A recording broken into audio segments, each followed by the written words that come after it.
kasi most of us, there are some things na sa ating mga kasama ay mahalaga. So whatever that is, whether it's just a ball pen, it's just a ring, lahat po yan may mga meaning. Halimbawa sa akin po, syempre, since I lost my mother, so para po sa akin yung pinaka-importante kong picture, share ko na lang din kasi napakahalaga po nito, family picture namin. So this is the last picture na magkakasama kami. So masakit man, pero dapat i-face. Kaya binabali ko talaga siya. Ang dami kong copy nito sa bahay. Gusto ko lang talaga kasi last picture man siya. And syempre,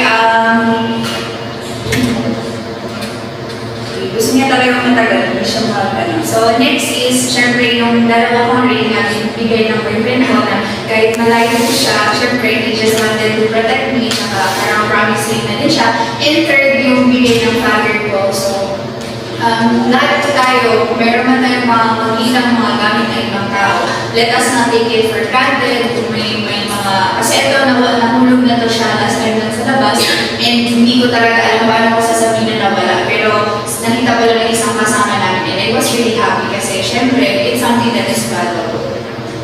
Okay?